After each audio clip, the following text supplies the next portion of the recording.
Every human life is a story of stupid mistakes and missed opportunities. I don't know. Maybe I did something wrong or something wrong. But on that faraway May evening, my whole life came crashing down. Everything I'd built and planned went to hell. And it was sad. Life, the bastard, had sneakily stabbed me in the back. Clenched, hidden somewhere in my chest, the pain was gradually eroding both my strength and my mind. I tried to keep my wits about me. It was not proper for a man to snot, to make hysterics, or to drown his sorrows in the bottom of a glass. But there was still a couple of acres of black sadness and slush in my soul. Just like nature. This year gave our town such an ending that even without personal troubles, I wanted to shoot myself, or go south, like California, to get away from 2 months of drizzling rain, cold wind, and perpetually soaked boots. 2 months of rain in the desert. The heavens had gone crazy. But I thought nature was just mourning the collapse of my marriage. I initiated divorce proceedings, even though Angela insisted he wouldn't dare do that. We have too much in common. She's funny. You dare not. It's like I'm a cocky teenager defending my inflated ego. She should be asking herself, is it wise for us to stay in this marriage? In the divorce, the court ordered counseling, once a week for 2 months. I had no idea how it would help us, or me personally. But the judge felt that if there is hope to save the marriage, if there is a chance, even a small chance, why not take it? The state cares about preserving its primary units called family, even when there's nothing left to preserve. And I wasn't about to get into an argument with District Judge Nathaniel Hauser. As I understand it, he had no interest in increasing the divorce rate of the city of Helena, and he was trying to preserve failing marriages by any means necessary. At least, that's what my attorney told me. You know, I wanted to initiate a summary divorce procedure, but Angela stammered, screamed, absolutely refused to get a divorce. I had to hire a lawyer and spend a lot of money to get the case to the trial court. I filed for divorce on the grounds of irreconcilable differences, only in reality. Actually, I was killed by Angela's adultery, by her stupid cheating, her stupid, brainless betrayal, and her idiotic stubbornness left me no choice. There was no point or prospect of living with her. But love, that damned pathological attachment, it stayed. It wasn't going anywhere. And that made it hurt tenfold. And then there's the pity. Yeah, I felt so much compassion for that fool, it made my heart ache. I mean, how could you want to hurt someone you've lived side by side with for 6 years? Is it possible to see your favorite woman suffering? Damn her. Sometimes I think terrible things. I think it would be better if she were dead. It would be easier to bear the separation. I knew she was truly remorseful, but that remorse was too late. Too late. Yes, she's remorseful, but she's also sincerely victimized. She blames everyone else but herself. I understand it's a child's defense, but what am I supposed to do? How am I supposed to live with all this? It's like this. Once a week, Tuesday, for 2 months. That's how much meaningless time I had to put up with. Bureaucracy. Damn it. As if a humiliating démarche from my beloved wife wasn't enough. It wasn't enough that I lost $210,000. It wasn't enough to have a libel suit and a shameful trial. 6 years shoved up my ass. All my plans and dreams and hopes crumbled like a house of cards. And now this. Life sucks. The trial was August 30th, and on September 4th I had to go to a pointless conversation, and most importantly, not when it suited me, but when it suited the shrink. So Colton Drive, the social clinic. The psychologist's name is Gladys Crofton, a gray-haired woman about 55 to 60, small and thin. The first thing she asked me was, "Tom, would you please explain to me why you want a divorce?" From the beginning, we agreed to address each other by our first names. I don't want a divorce. I don't think Angel wants one either. Gladys looked up from her glasses in surprise. "I'm sorry. Did I understand you correctly? You don't want a divorce, but you're getting a divorce?" "Yes, Gladys. You heard me right. There are things that happen in life." We looked into each other's eyes. "Gladys, if you're going to talk me into withdrawing, it's no use. Our divorce is inevitable." To which Crofton calmly replied, "No, it is not my purpose to save your marriage, even though that's what the court system has set me to do. On the other hand, I'm not going to push you into a divorce either. Then why are we here?" I asked in surprise. You're both under a lot of stress. Divorce is always a painful ordeal. My job is to restore your mental health. Gladys looked at us again amusedly over her glasses. Besides, I've been a divorce counselor for 34 years. Can you imagine how many couples, disappointed in each other and in life, have passed through this office? I took this position, a forensic psychologist, when you probably just went to school. I have a lot of experience. There may be something I can do to help you with your situation, like counseling. Angel was depressed and silent, and Crofton continued, I've been going over your file, and something struck me as odd. Angela, can you explain to me why you changed your testimony? Thomas filed a claim of rape based on some facts and with your consent. Is that correct? The wife nodded bitterly. What happened? Why did you drop the claim against the rapists? What prompted you to claim that there was no violence? Personally, I can't understand it. Nellie and Clarissa came to me. They asked that, their husbands would have gone to prison on a very bad charge. Their children would be fatherless and destitute. And I felt sorry for them. I see, replied Crofton, but as you can see from the events that followed, they didn't feel sorry for you. Yes, Angie agreed. Not them, but their husbands. Paul and Gareth are co-workers of mine who raped me. They're suing Thomas. That's what happened. That's what happened. When they told me about her metamorphosis, I explained, I knew right away that I was going to be sued. But Angel was convinced that my wife explained quietly, they wouldn't dare do that, that's what I thought. And I added, but, as you can see, they dared. But I didn't know.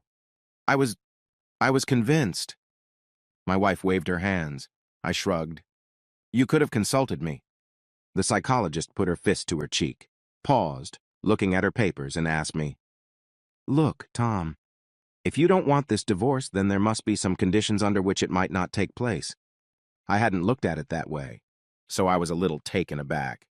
Well, on second thought, you know, Gladys, there are a lot of conditions, and not one that can be met.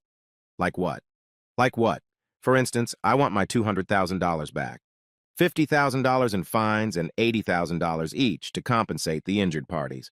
I could pay that amount right away, but that doesn't mean I got that money at the snap of my fingers. I don't know how to get it back. More? More? Also, give me back my reputation. Now, after this shameful trial, I'm a slanderer, a sleazebag, and a capricious cuckold. I should like very much to be an honest man and a decent man again.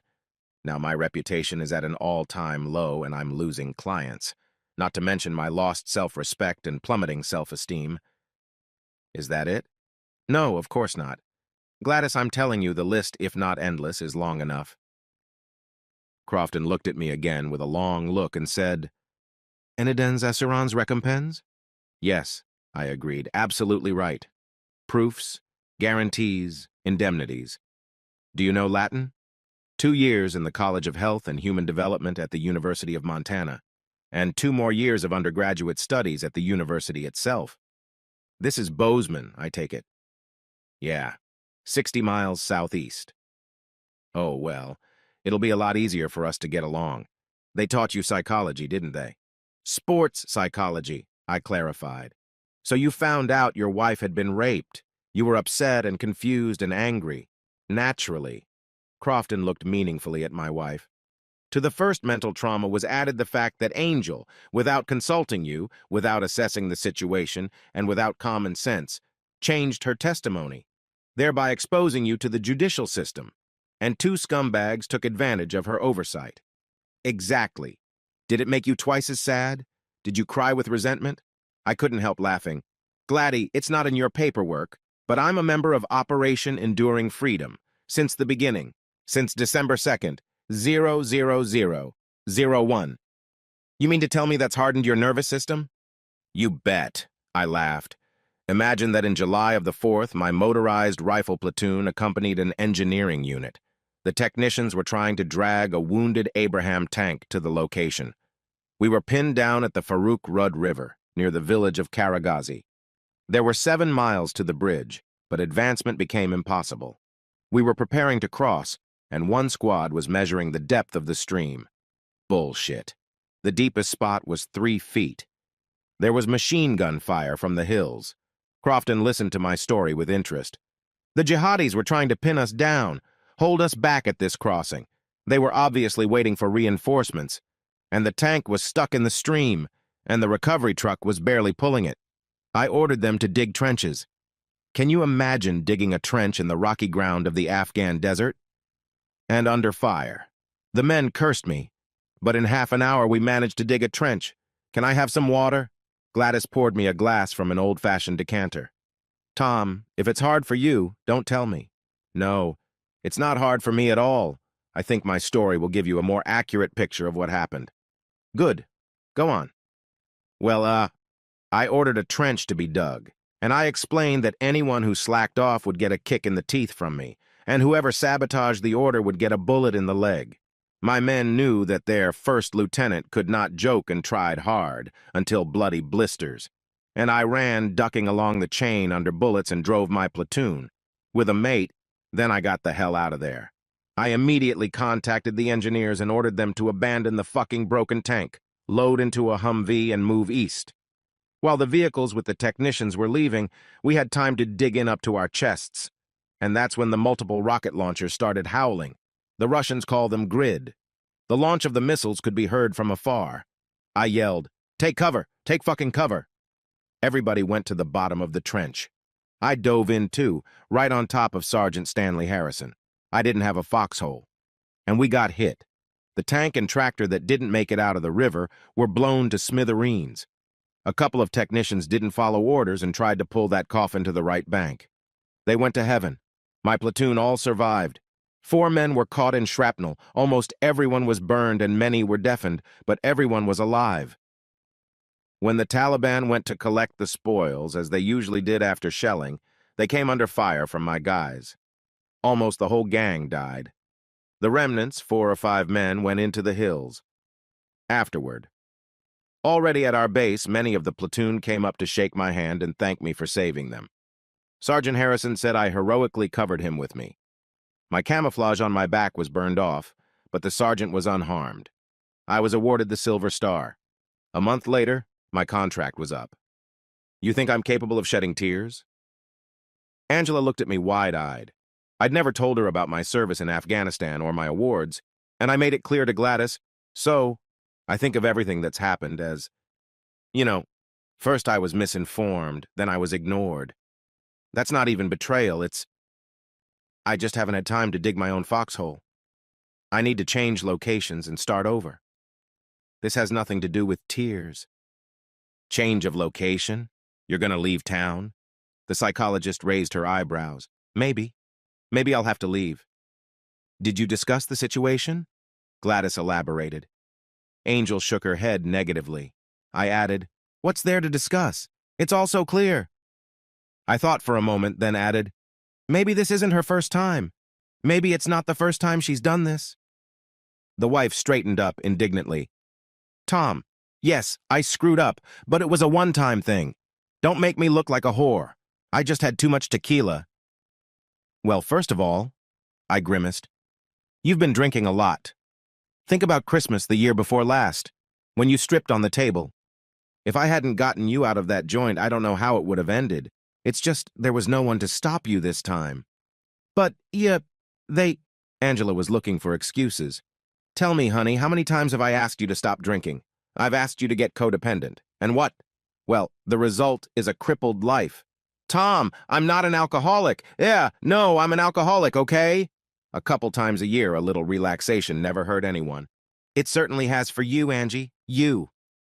And then, I've been thinking. Crofton asked me warily, What? You know what, honey? I'm gonna find an office that does polygraphs. I want to test you for truthfulness. You wouldn't dare do that, Angel said. Don't you trust me? This is humiliating. Don't I have reason to doubt your honesty? For example, a simple question like this. Have you cheated on me in the 6 years we've been married?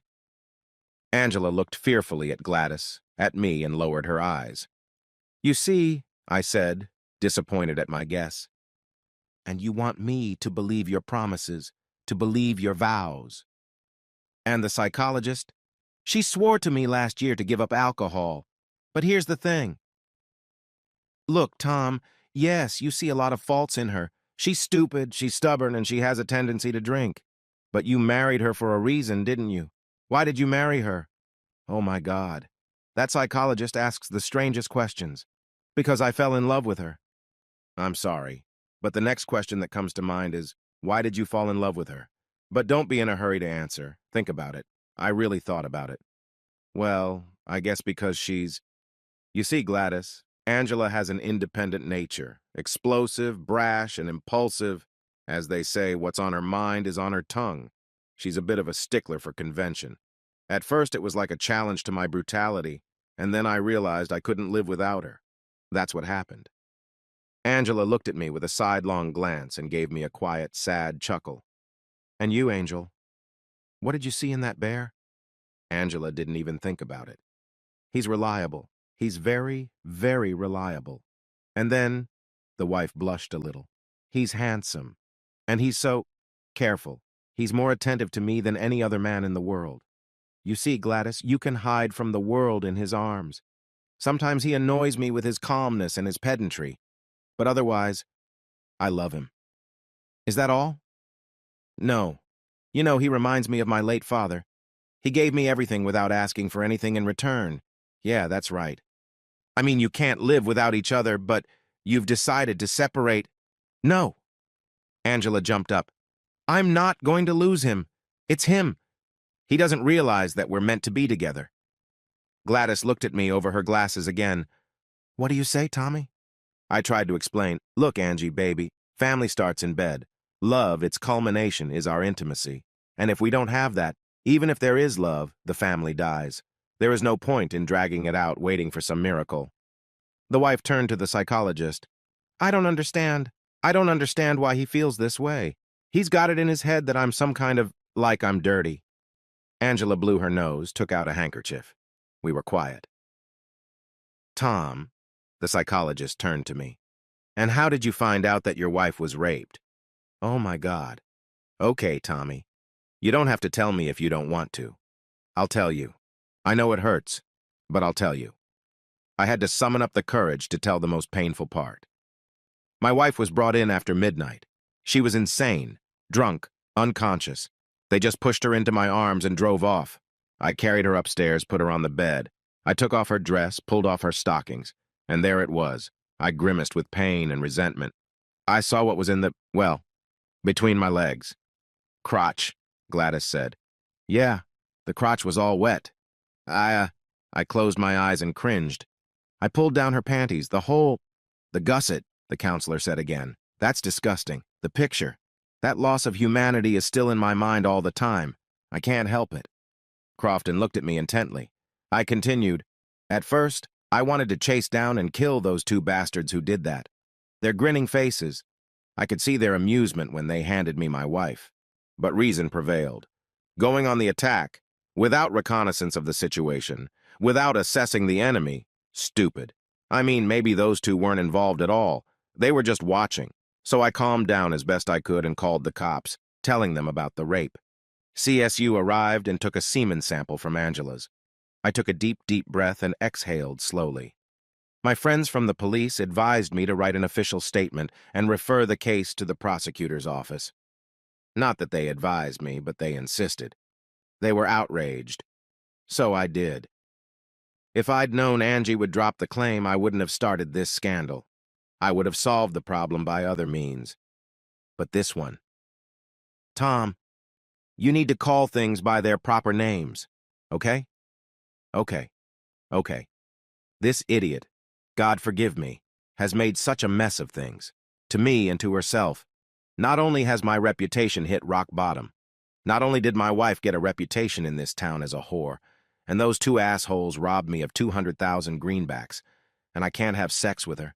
I can't even imagine it. I have this picture in my mind's eye. My wife shook her head bitterly. Tommy, it wasn't my fault. I was passed out and I don't remember anything. I waved my hand tiredly. I wasn't going to explain the same thing 100 times. Damn it, Crofton lamented. What a messy and confusing case. Okay, go home. I need to think. On my way out the door, she stopped me. Tom, Could you make a list of the conditions under which the divorce would be annulled? I'd be interested. I agreed. On my way out of the office, I opened my umbrella, hid my wife under it, and walked her to my Pontiac. Returning to the driver's door, I noticed that Mrs. Crofton was standing at the window, looking thoughtfully at our defile. Wednesday evening at home, Angela tried to talk to me. "Thomas," she said, sitting me down at the table, "listen to me. You're making a big mistake. You're giving up on the woman who loves you. It's a foolish thing to do. Are you trying to convince me that I'm a fool who doesn't realize what I'm doing? God, Tom, why are you turning everything upside down? I'm not saying you're a fool. I'm not saying you're a fool. But you've already said I'm doing something stupid. I'm stupid or I'm a fool. There's not much difference." Angela sat looking at the table and blinking often. Finally, she looked up. "Tommy, please don't divorce me, please. Angie, I can't live with you. When you're around, it hurts all the time." "It'll pass. Tom, darling, in time, it'll pass." "How long?" "How long what? How long does it take for it to go away?" I don't know." "Okay," I agreed. "Let's say it goes away in, let's say 5 years from now, and I'm going to suffer for 5 years? Besides, I've already been without a woman for 6 months. It's hard. As long as I'm married to you, I can't have a relationship with another woman. And if I don't get divorced, I'll condemn myself to a dull, joyless existence. Do you think that's okay?" "Tom, I'm here. I'm here for you. I'm always here for you." "Well, I gave you a hint. Are you always ready to sleep with me?"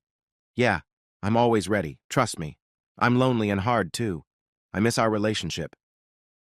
Angela came right up to me, looking into my eyes. "I miss sex, and so do you. But I put up with it." I grinned. "What a heroic act. You're in agony, but you don't sleep with others, even though you have every right to. Is that what you meant to say? Well, here it is. You can sleep with whoever you want. It's none of my business. You don't have to torture yourself and your body.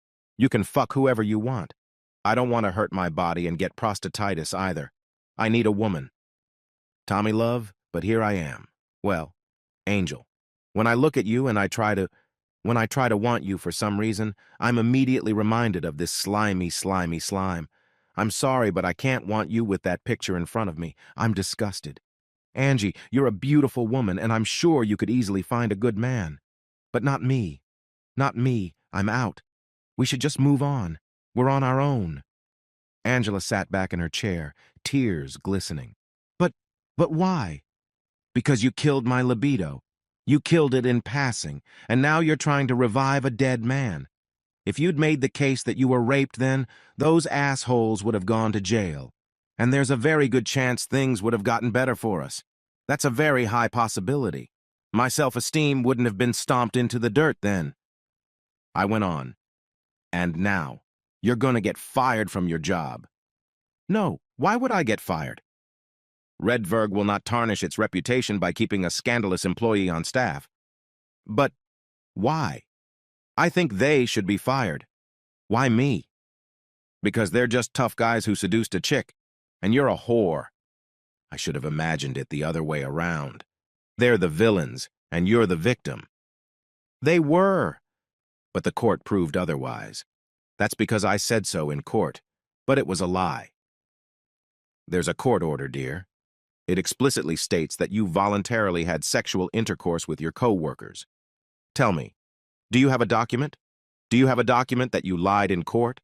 Look, on the one hand, a court order, on the other, your words. The question is, when are you lying, now or then? They won't listen to you. They have a paper, that's it. "They wouldn't dare fire me. They wouldn't dare do that," Angie blurted out.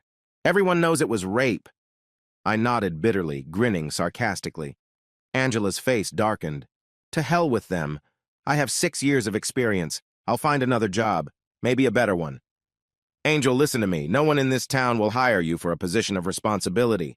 Your reputation is too tarnished. If anyone's going to take a chance on you, it'll be as a waitress or a dishwasher." "You're exaggerating. Nobody's going to fire me. Redverg won't fire me. I'm a valued employee." My wife choked with indignation. "They wouldn't dare." "Oh my God, how and where were you raised? You have perfectly normal parents. How did they manage to put these stupid things into your head?" "They wouldn't dare." They don't give a damn about you. I didn't insist. Why continue a useless argument? Idle speculation. Time will tell. Our conversation took place on Wednesday evening, and on Thursday, coming home from work, Angela tearfully announced that she was fired. Well, are you happy? Now you can gloat. It happened just like you said it would. Oh my God, Angie, why would you do that? I'm not happy that things are so bad for you. And it's not my fault you're counting on unrealistic outcomes and not taking the obvious things into account. Angela flopped down on the couch. So you don't think I can get a job in this town? I think it's very likely, yes. Even those who don't know the situation will ask you for references from your previous place of employment. You know what they'll write you, Angie cried. Tom, I'm so sick. I feel so bad. Would it make you feel better if I hugged you? Yes, Tommy, please hold me. We stayed like that all night until Angela fell asleep. I took her into the bedroom, undressed her like a little girl, put her to bed and tucked her in. For the following Tuesday, I prepared as Crofton had asked. We sat down and I handed her the list, repeating her phrase, Enidenza assurance recompense. Wow, it's all organized by destination. Did you show it to your wife? Why? Would you mind if I read it out? Yeah, be my guest. I just don't understand why. We're just wasting time. Well, we have to spend it on something anyway. So, Angie, are you ready to hear your husband's demands? Angela shrugged. Keep in mind that meeting these demands will get you your man and your family back. Angela sighed heavily. I couldn't take it anymore, and I flared up. Gladys, can't you see that she doesn't give a shit? I'm sorry. She doesn't give a shit about the demands. She's not even trying to apologize. She doesn't try to change her behavior. She makes no attempt to change her behavior in any way. She's just demanding. Oh my God, what did I do that for? Tom, calm down. Gladys held up her hand. We'll just read it, okay? I just waved my hand in doom, and she read it. 1. Get tested for sexually transmitted diseases. 2. Get cured of alcoholism. 3. Tom, how many of these are there? 17. Oh, wow, okay. Next. 3. Always wear a no-alcohol t-shirt. 4. Never, ever, under any circumstances, touch alcohol. 5th, sign a postnuptial agreement stating that alcohol use automatically leads to divorce with a waiver of all property rights. The psychologist looked at the spouse. Those seem like reasonable requirements to me. Tell me, Angela, why don't you agree with everything that's written here? Because, Angie explained irritably, it's humiliating, wearing a t-shirt all the time, with that writing on it. I am not an alcoholic, okay? Wait. Crofton stopped her. You think that if you wear a shirt that says no alcohol, everyone's going to think you're an alcoholic? It's illogical. I think that's the last thought a person would have when they see that sign. But that's what I'm going to think. I think you just can't give up your addiction. Am I right? Angie didn't say anything. She just sniffed angrily like a hamster. If you give up alcohol, you join the sober community. Automatically. And they all wear clothes with that kind of writing on them. Why do I have to wear the same t-shirt for the rest of my life? Everyone will think I'm a beggar, the wife said. I interfered in their conversation. Honey, I'll buy you 100 t-shirts of different colors and styles. Angie thought for a moment, and Gladys continued. 6th, always consult your husband before you do anything. 7th, follow all of her husband's advice, recommendations, and orders without question. 8th, take a cooking class. Gladys looked up at me. Do you have to do that? Yes, it is. She can't cook at all. I usually do the cooking or we order something to be delivered. Angela looked away bitterly. The psychologist put my sheet aside. Good. I think that's enough for an example. Angie, how do you feel about these demands? It's humiliating. He doesn't realize it's demeaning. He's making it sound like I'm an old alcoholic. Raised her eyebrows at Crofton. I thought we had decided to accept everything related to alcoholic subjects. But getting treatment and getting tested for diseases, that's too much. I think Tom's doing it for your health, and it's a very deliberate and, how should I put it, an adult decision. If you agree, I rejoined, I'll take you everywhere, just for support. I'll be your backup. Shit, Angela clutched her head. You're driving me crazy. I need to think about it. Then she realized, but it's not fair. I have only one demand and he has 17.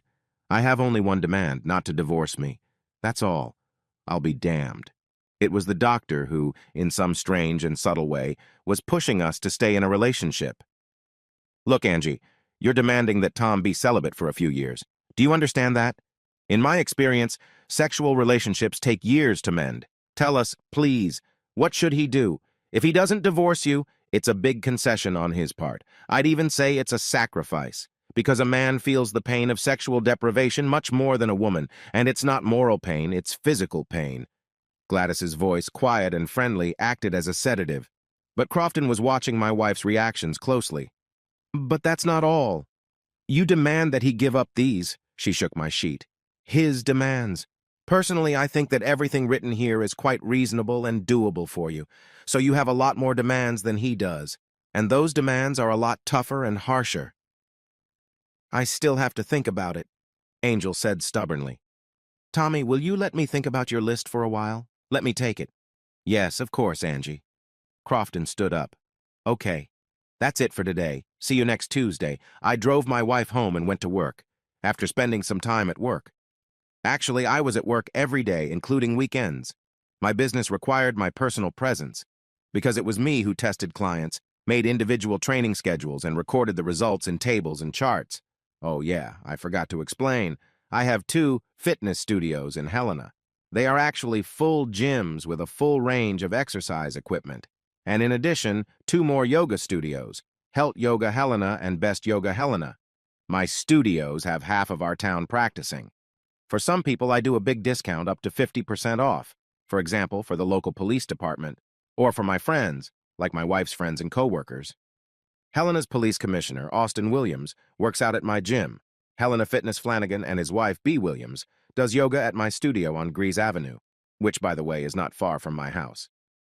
After 6 years in the Army on contract, 4 of them in the hot point, I saved enough money to buy one gym and equip it with the latest technology. A year later, I took out a loan and bought a second one. Later, I bought 2 more gyms. The yoga studios did not require any special investment. One was my personal purchase, and I leased the space for the second one.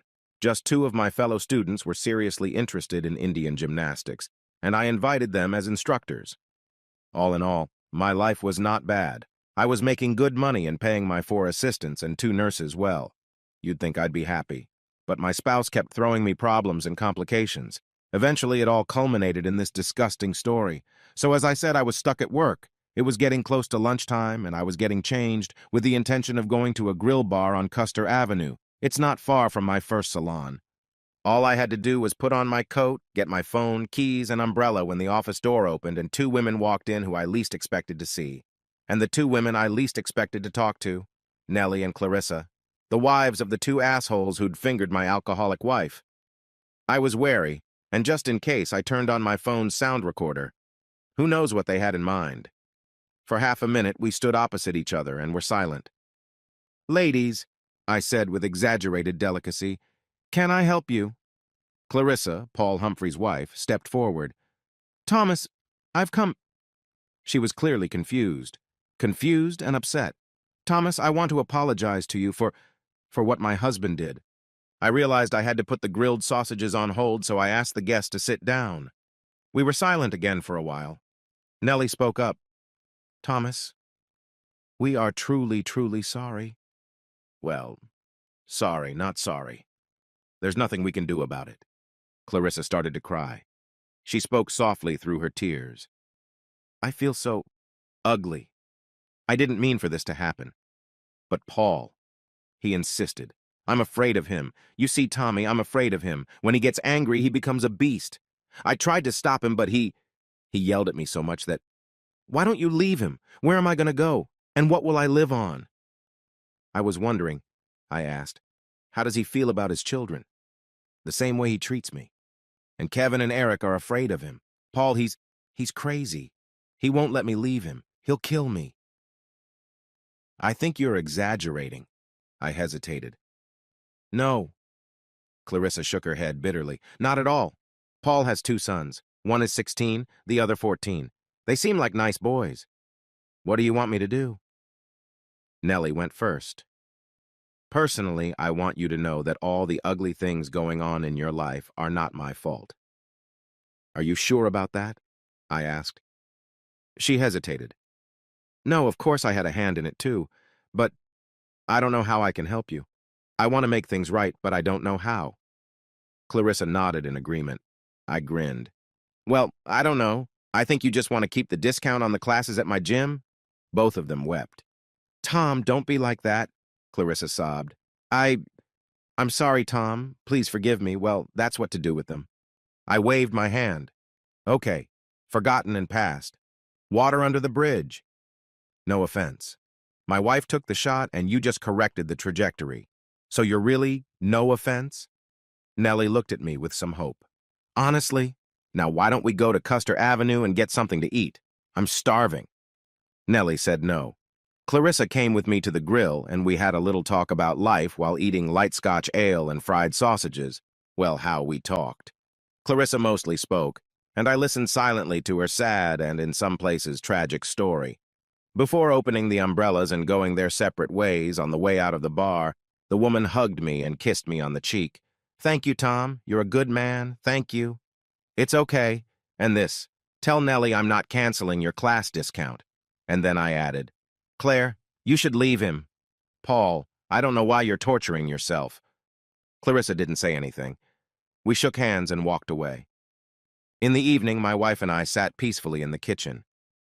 We talked about our future. I want to go back to the polygraph, I announced. I want to know how many times you cheated on me, with whom and when. I'll tell you anyway. It's not worth the expense of, I cheated on you twice. The first was at our company birthday party last year in May. It was Paul. But then I take it wasn't rape. No, it wasn't. And another question. The DNA analysis of the sperm showed 3 men. 1 Gareth, 1 Paul. Who's the third? I don't know. I told you, I don't remember anything. I blacked out. And then there was an engine roar. It was Paul Humphrey's Hummer H2. He pulled into the driveway, partially into the lawn. Angela gasped, "My roses!" and rushed to the door. I stopped her by grabbing her arm. Paul jumped out of the cab like the devil out of a snuff box and headed for the door. In his hand, he held a Smith & Wesson Model 586. Believe me, I know my way around a gun. My brain was working feverishly. The doors are bolted shut. He's not going to get in the windows. We should call the police. And then I realized my opportunity to get even. And I was determined not to let this opportunity pass me by. This was my chance. This was it. Angie, I said, call 911 and stay right here. Okay, right here. You stay right here. You got it? This is where you belong. I hid her behind the refrigerator. Angela started tapping on her cell phone screen. Paul pounded insistently on the door. I came over and asked, "What do you want, asshole?" "Open the door, asshole, or I'll break your fucking wood. I'm not going to count to 3. Open the door now." The wife came out into the hallway. "That's it," she called. "They're coming." "Get out of the hallway," I commanded, and turned to the door again. "Paul, why are you so angry all of a sudden?" "You've been harassing my wife, you little punk, you bastard. I shouldn't have let him go." "Paul, buddy, I guess it's no big deal. You molested mine, I molested yours. It's all right. Calm down." Deep breaths. "I'm gonna kill you, puppy," roared Humphrey. That's when the police siren started blaring. I had to act. I turned into the hallway and Angel was standing at the door to the living room with her arms at her sides. "Angie, fuck!" I hissed, waving my hand. "Get out of the hallway! He's going to start shooting! Get out!"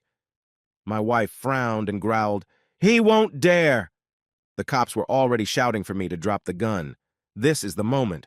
There was no point in dragging it out any longer. I chuckled in the meanest voice I could muster and sang, "Ro Oga Adi Ik." And Paul Humphrey, a 43-year veteran of Desert Storm, began firing. The first bullet pierced the door jamb and struck me in the chest, though I was huddled in a niche behind the doorway. It lost its killing power in the 7-inch layer of wood and dug tangentially into my pectoral muscle. It felt like a drill bit had been drilled into my flesh. Whoa, 4 years in Afghanistan, 4 years, and not one wound, not one. And then, in a seemingly peaceful life, you get a bullet in your tit. And it turned out to be hot, bitch. It hurt so bad I almost passed out. But Paul didn't stop. He shot the door 4 times, with a fan.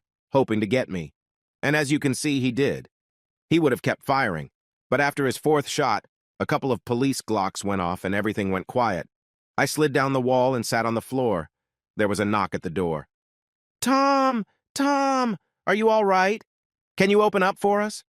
I struggled to get up and unlock the door. Two cops came cautiously into the hallway. I knew both of them. Douglas asked, "Thomas, you're covered in blood. Are you hurt? An ambulance is on its way. What about Angela?" I looked around. Angie was on the floor with her arms and legs spread out like a star. "Holy shit!" I ran to my wife. I took her pulse. "She's alive." The bullet through the thin door liner hit Angela in the face. It had knocked out several molars on the right side and shattered a branch of the mandible. Douglas mumbled into the radio, "Vic, we got 2 wounded here. Let's get another paramedic car." There was blood all over the porch. Paul Humphrey was lying dead on the grass among the rose bushes. He'd been dragged aside so he wouldn't interfere with the police entry. That's it, gentlemen. I didn't miss my chance. My wife and I were loaded into cars. The ambulance and Angie drove off, and I had a bad idea. I jumped out of the van and ran to Douglas.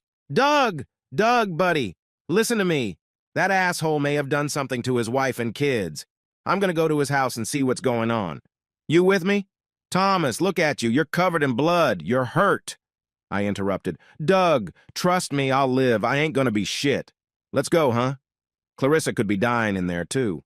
Sergeant Douglas, Nathan Erickson, and I jumped in the Chevy and drove to Paul Humphrey's house.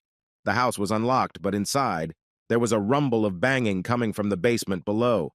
The door to the cellar had been blocked with a garden shovel. Nathan shouted, "Step away from the door and keep your hands where I can see them. We're opening it." Behind the door, we found a couple of Humphrey's sons. Apparently, they were trying to disturb their father, so he locked them in. The older one, Kevin, yelled out, "Mom's upstairs, in the bedroom!" And he leapt up the stairs and ran up the stairs. We followed him. Claire, naked and crucified, was lying on the bed. Her husband had tied her hands and feet to the headboard. Oh my God! Paul came back from Iraq a total psycho, a total freak, who thinks it's okay to beat and rape women. Clarissa's face was bruised, her lips were smashed, and her eyes were bloodshot. There were multiple bruises all over her body. Douglas called another ambulance. Paul's sons wanted to go with their mother, but Nathan stopped them. "Children, your mother is unconscious now, and you will only disturb the paramedics." When Claire was taken away, the sergeant asked the boys if they needed help. They assured the police that they were fine, that they could manage on their own. Only the youngest asked, "Where's Dad?" Doug grimaced. "Your father went on a shooting spree in the Flagston neighborhood. He was killed." The younger man gave out, "Thank God! I was praying for that bastard to get killed by the cops. Thank God." "Yeah. They took the bullet out, stitched me up, and tried to put me in a surgical ward. But I said, 'No thanks. I'm fine.' And I went home." Angela and Clarissa were in the same ward. Both had undergone several surgeries. After 4 days, me and the Humphrey sons, were allowed to visit them. Both were fed through tubes with special broth. Angel had skin grafted from her buttock to her cheek to close the tear in her mouth. So she was on her right side, facing me, unable to talk. And Claire had a splint on her broken jaw. But she was hissing out words, and you could make out what she was saying. They were in adjacent beds, both on IVs, both with bandages on their heads. Both had been injected with painkillers, and they were so sluggish. After hearing the news, Clarissa sent her sons home, and when they left, she repeated to me the words of her youngest. "He's dead. He's been shot. Whew, thank God." I was sitting by my wife's bedside at this time, holding her hand. Claire turned to me and hissed, "Tom, I'll give you your money back. That 80,000, I'll give it back to you." "That's not good money." "Clarissa, baby, you're going to have to get back on your feet after all this. It's going to take time and money. Keep it. It's the right thing to do." I leaned over and stroked Claire's head affectionately, like a child. Angie wheezed. She suddenly glared fiercely and looked from me to her roommate. I asked, "What, dear? What are you trying to say that I don't understand?" Angela made a ring with her fingers and poked at it with the finger of her other hand. "What does she fofet fkasat?" Humphrey asked. "What she means is, she's worried that you and I are lovers." "Tommy, would you be a dear and tell her she's a fool?" Claire whispered. Oh, Claire, she can't talk, but she can hear everything. I turned to my wife. Darling, Clarissa Humphrey and I are not lovers. Calm down. It's an interesting idea in and of itself. And I winked at Clarissa. She rolled her eyes indignantly and shook her head. Angela sighed in relief and looked up at me questioningly. I get it. No, Angie. No, honey. We're not splitting up. I withdrew the divorce petition. I can't leave you like this. I don't leave my wounded. Angela nodded weakly and blew her nose. I wiped her tears with a tissue and stroked her arm soothingly. And she poked her finger at her home robe hanging on the back of the chair with bloodstains on the collar. Honey, why do you need a robe? Angie ran her hand from top to bottom. Ah, in my pocket, I realized. Okay, don't worry, I'll get it. That was my list. I looked at my wife in confusion, and she jabbed her finger at the paper, nodded slightly, and closed her eyes in agreement. Angie, that's for later. Right now, get well. I need you in good health. Everything else is secondary. Nellie came in. She brought a bag of oranges. Hello, friends. Here are the vitamins. I know you can't chew, but they'll grind them up for you and... Claire smiled softly and bitterly. Nellie machine-gunned the news. It was my asshole who sicked your Paul on Tommy. He's the one who whispered to him that you and Tom were having an affair. I overheard, can you believe he showed Paul pictures of you hugging and kissing Tom? The whole town's talking about it. 3 wounded and 1 dead. It's never happened here before. Wilmot, our African-American mayor, he gave 3 cops the Medal of Honor. She sighed heavily. I'm leaving Gareth. I'm tired of his cretinism. My lawyer has already filed with the court and served the idiot, right in the workplace. There you go. She turned to me. I'm going to make him give you back that 80 grand. Gareth took dirty advantage of Angie's weakness, and that's dishonest money. I'm going to make him pay it back. He'll get it from me. I've also instructed my solicitor to apply for a review of the last trial. I'm told it's allowed. Due to new circumstances, that's what he told me. I'll explain to the judge that Clarissa and I asked your wife to drop the charges. Here. Nellie. I stopped her. Then to hell with the money. You're going to need it more than that. You're not working, are you? Here we go. By the time you get a job, you might even have to study somewhere, and you have a daughter. So? And he turned to his wife. No, Angela, Nellie and I are not lovers either. Clarissa chuckled softly. And Nellie Day stared. What are you talking about? Come on, Nellie, forget it. Day regarded her companion suspiciously in silence. Then she continued, Your boys are being looked after by Grandma Cher, so they're fine. And I made a thought. You know, Nellie, I don't think your Gareth, that little asshole, is going to rest on that. Don't you think he's going to come up with something else? What I don't understand is, why would he do that? Tommy, Nellie Day explained, he's just afraid of you. He's terrified of you. Then maybe he'll try to eliminate me somehow? No, he wouldn't dare, said Nellie. The wife gurgled, hissed, snorted. I turned to her. What is it, darling? Angie was pointing a finger at Nellie. She held her bandaged head and laughed as hard as she could. And I thought, oh, God, I didn't have to be an invalid to realize the absurdity of that sentence.